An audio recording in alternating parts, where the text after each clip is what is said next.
जय श्रीमन नारायण। ए पर जे टिप्पणी हम करे जा रहल बा रामानुजदास श्रीमान गट्टू वेणुगोपाल स्वामी जी के द्वारा दिहल गयल बा। अध्याय 6 आत्म संयम योग श्लोक 43।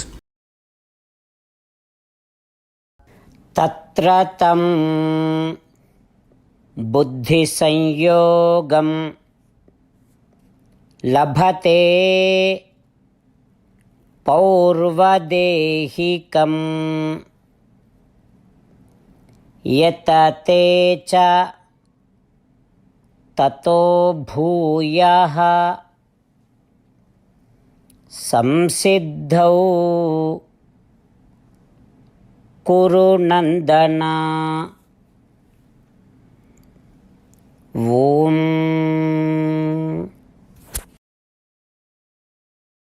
गीताचार्य श्री कृष्ण परमात्मा अर्जुन समेत हमनी सबके आत्म संयम योग सिखा रहल बानी। परमात्मा कहत बाड़न, अर्जुन हम जरूर कहले रही कि आत्मदर्शन आ आत्म साक्षात खातिर अभ्यास करे वाला कौनो साधक अगर बीच में आपन साधना आ अभ्यास बंद कर देव ता हम ओ साधक के बुद्धिजीवी परिवार में फिर से जन्म लेवे के काम कर देव। ठीक बा अर्जुन? ताकि उ साधक जे बुद्ध जीवन के परिवार में जन्मल बा आपन पहले के जन्म के प्रभाव से और दृढ़ बुद्धि से आत्मदर्शन आ आत्म साक्षात खातिर अथक प्रयास करत बा और ई प्रकार उ आत्मदर्शन आ आत्म साक्षात्कार पुनः प्राप्त करत बा।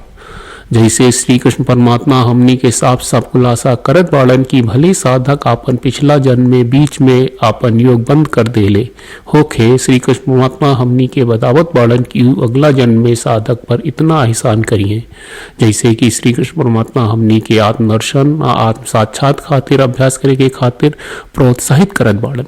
श्री कृष्ण परमात्मा की शिक्षा के ध्यान करत बार बार श्री कृष्ण परमात्मा के आश्वासन के रोज याद करत और रोज आत्मा के ध्यान करे की कोशिश करत आई श्री कृष्ण परमात्मा के वचन के जैसन वा वैसन दोहराई जा। तत्र तं बुद्धि संयोगम लभते पौर्वदैहिकं यतते च ततो भूयः संसिद्धौ कुरु नंदन। श्रीमद् भगवत गीता का पूरा सार श्री कृष्ण परमात्मा ने अध्याय 18वें के श्लोक 65 से 70 में 8 काम करे खातिर दिले बाड़े। श्री कृष्ण कहले, हम ओ लोगन से प्रेम करनी जो लोग इन 8 बातन के मान तारे। हम ओ भक्तन के हर तरह से रक्षा करब। श्री कृष्ण परमात्मा के द्वारा बोलल गईल संपूर्ण भगवत गीता सुनला के बाद अर्जुन कहले, करिष्ये वचनम त्वा, जेके मतलब बा कृष्ण मैं उही करब जौन आप कही। यही कारण बा श्री कृष्ण अर्जुन के हर तरह के सफलता आ विजय प्रदान करेले। आई परमात्मा के आपन व्रत देई कि हमनी के ये 8 गौ कर्म के पालन करी जा। ई वचन परमात्मा के देवे से बड़न कौनो पूजा तपस्या यज्ञ नहीं। हम 8 प्रण कहब जौन हमनी के करे के चाहिए। आप सब कृपया इन्हन के आपन दिमाग और दिल में सोची। श्री कृष्ण के आपन वचन देवे के ई तरीका में हमनी सबकी कल्पना करे के चाहिए कि श्री कृष्ण का चेहरा खुशी से चमकत बा और खुशी के एहसास करत बा। जय श्रीमन नारायण।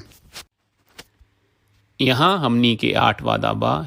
हमनी के पहला वादा, हे श्रीमन नारायण, आपका निर्देश के मुताबिक हम हमेशा तोहार ध्यान करब और तोहार बारे में सोचब। हमनी के दूसर वादा, हे श्रीमन नारायण, आपका सलाह का अनुसार हम हमेशा आपका भक्त रहब। हमनी के तीसर वादा, हे श्रीमन नारायण, हम आपन सब काम तोहरा सेवा के रूप में और तोहरा संतुष्टि खातिर करब। हमनी के चौथा वादा, हे श्रीमन नारायण, जैस की आप माने के कहले रहलू, हमरा बहुत विश्वास बा कि हम आपके होई और हम हमेशा आपन दोनों हाथ जोड़ के आपके नमस्कार करब और आपकी पूजा करब। हमनी के पांचवा वादा, हे श्रीमन नारायण, हमरा के तोरा बात माम एकम शरणम ब्रज 1866 याद कहले, जहाँ आप हमरा के आपन का अर्पित करे का कहा। श्रीमन नारायण, मैं हमेशा तोहरे शरण में रहब।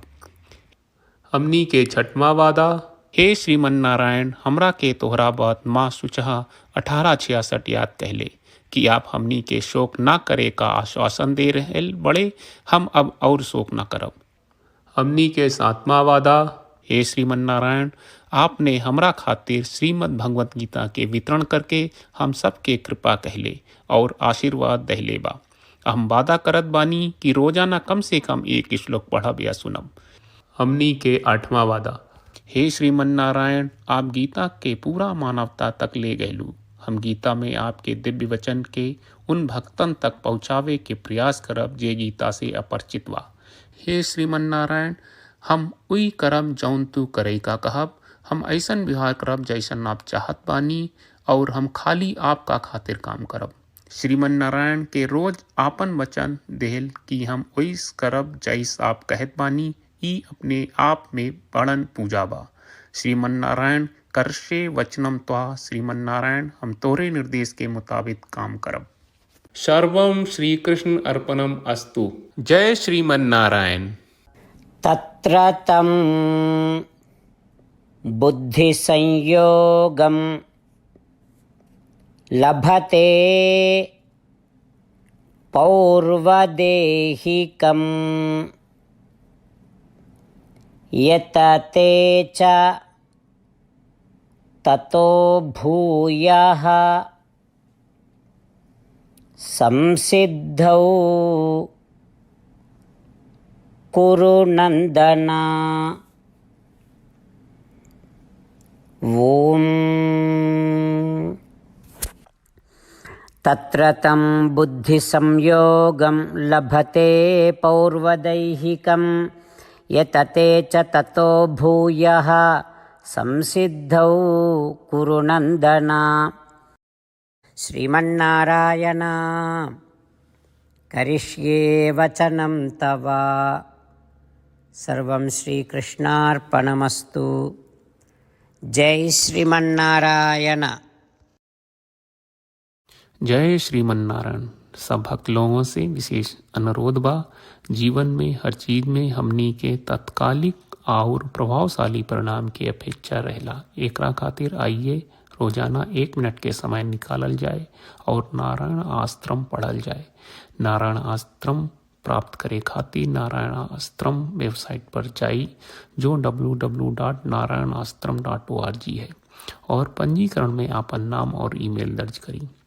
आपके द्वारा प्रदान कईल गई ईमेल पर आपका एक नारायण आश्रम PDF प्राप्त हुई। PDF में एक रामायण श्लोक, एक गीता श्लोक और एक विष्णु नामम बा। ये तीनों के मिल के नारायण आश्रम कहल जाला। हर व्यक्ति के ये श्लोक के अलग अलग संयोजन मिलेला। जब हर कोई 24,000 भक्तन के साथ रोजाना आपन नारायण आश्रम पढ़त आ सुनत बा, ता हर दिन संपूर्ण रामायण का 1 दौर, श्रीमद् भगवत गीता पारायण के 33 दौर और श्री विष्णु सहस्त्रनाम स्तोत्र पारायण के 24 दौर प्रतिदिन पूरा होएला। ई एक बहुत ही उल्लेखनीय और विलक्षण परिणाम बा, जौन हर एक दिन ऐस करे से निकलेला। ई कारण बा कि आप और आपके परिवार के सदस्य तुरते जाके आपन नारायण आश्रम प्राप्त करी। जय श्रीमन नारायण।